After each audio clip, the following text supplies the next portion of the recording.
बहनों, आज की भाग दौड़ भरी जिंदगी में हर दूसरा इंसान तनाव से परेशान है और ये तनाव हमारे जीवन को कहीं ना कहीं प्रभावित भी कर रहा है। अपने जीवन को तनाव से मुक्त करने के लिए और अपने मन को शांत रखने के लिए हमें क्या करना चाहिए, आज इस विषय पर हमारे साथ हमारे स्टूडियो में मौजूद हैं आचार्य विनोद जी, जो हमें इस बारे में बताएंगे।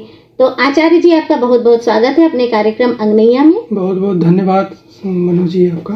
आचार्य जी, सबसे पहले आपसे यही पूछना चाहूंगी, कहा जाता है कि मन ही बंधन है और मन ही मुक्ति है, इसका वास्तविक अर्थ क्या है? कहते हैं मन परिस्थितियों से नहीं, उनके प्रति अपनी सोच से प्रभावित होता है। एक घटना किसी को तोड़ देती है और किसी को मजबूत बना देती है। अंतर घटना में नहीं बल्कि मन की स्थिति में होता है। इसलिए जब मन नकारात्मकता, भय और मोह में उलझता है तो हमारा मन बंधन में बदल जाता है, और जब मन विवेक, संतुलन और जागरूकता से भर जाता है तो मुक्ति का मार्ग प्रशस्त हो जाता है। आपने ये बात बहुत सही कही है कि जब हमारा मन बंधन से मुक्त हो जाता है तो हमारे मुक्ति का जो रास्ता है वो खुल जाता है। आचार्य जी, आगे बढ़ते हैं और एक सवाल और पूछते हैं कि आज हर व्यक्ति सफलता चाहता है लेकिन शांति बहुत कम लोगों के पास दिखाई देती है, ऐसा क्यों है? वजह यह है कि हमने अपने मन को साधने की कला ही अभी तक नहीं सीखी। जब तक हम अपने मन को साधेंगे नहीं, मन को एकाग्रचित करेंगे नहीं, तब तक हम सफलता से कोसों दूर रहेंगे। बाहरी सफलताएं हमें सुविधा दे सकती हैं, लेकिन आंतरिक शांति या हमें संतुष्टि तभी मिल सकती है जब अपने मन को हम संतुलित कर लें, साध लें। इसके लिए हमें योग, आत्मचिंतन हमें संतुलित कर सकता है। हमें आत्मचिंतन करना भी होगा। आपने बहुत अच्छी बात कही है कि योग और आत्मचिंतन भी जरूरी है, क्योंकि हमारा मन तो तभी स्वस्थ रहेगा जब हमारा तन भी स्वस्थ रहेगा। बिल्कुल। तो आचार्य जी, जब आप योग की बात कर रहे हैं तो योग को अक्सर केवल व्यायाम समझ लिया जाता है। वास्तव में योग का जीवन में क्या महत्व होता है? आजकल योग को लोग शारीरिक व्यायाम समझते हैं, जबकि वास्तविक अर्थ होता है जोड़ना, अर्थात अपने शरीर को मन से, मन को बुद्धि से और बुद्धि को आत्मा से जोड़ना ही योग है। महर्षि पतंजलि ने लिखा है कि योग चित्त वृत्ति निरोध, अर्थात मन की चंचल वृत्तियों को शांत करना ही योग है। जब मन अनावश्यक इच्छाओं, भय, क्रोध, ईर्ष्या और चिंता से मुक्त होने लगता है तभी वास्तविक योग प्रारंभ होता है। आचार्य जी, आपकी बात बहुत अच्छी लग रही है कि योग से हमारा मन, हमारा तन दोनों ही स्वस्थ रहता है। आगे बढ़ते हैं और एक और प्रश्न करना चाहूंगी आपसे कि आत्मबोध की यात्रा कहाँ से शुरू होती है? जब हम आत्मबोध की बात कर रहे हैं तो हमारी बहनें ये जानना चाहेंगी कि आत्मबोध की यात्रा कहाँ से शुरू होती है?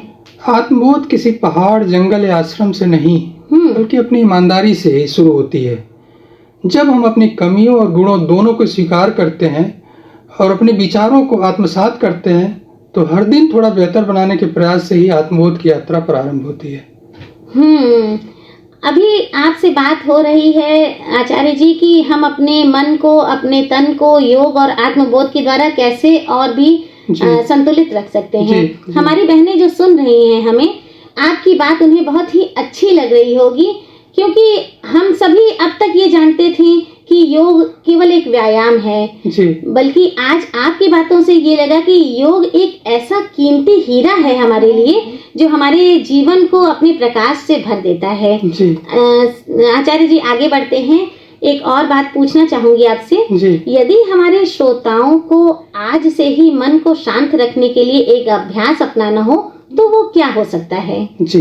सर्वप्रथम सुबह उठे हम कम से कम आधा घंटा अपने शरीर को दें, स्वयं को दें, अपने मन को दें, अपनी आत्मा को दें। सर्वप्रथम हम प्राणायाम करें। प्राणायाम दो तरीके से हो सकता है।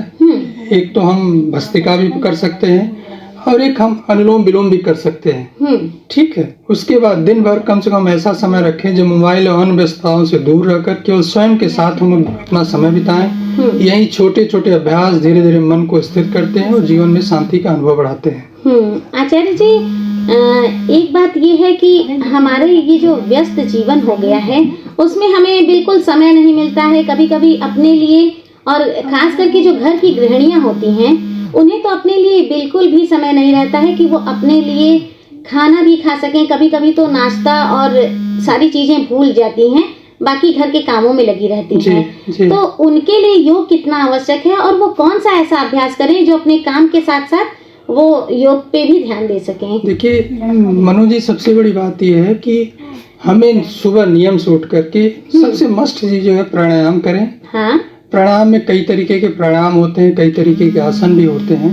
हमें आसन भी करना चाहिए, खासकर प्राणायाम, अनुलोम विलोम करें, भस्त्रिका करें। उसके बाद कुछ योग होते हैं, जैसे स्वस्थ शरीर को स्वस्थ करने के लिए पवन मुक्त आसन हो गया, ठीक है, मयूर आसन हो गया, ताड़ आसन हो गया, इस तरह से, और वृक्षासन हो गया। इस तरह से हम आसन करें तो महिलाएं इससे स्वस्थ अपने को रख सकती हैं।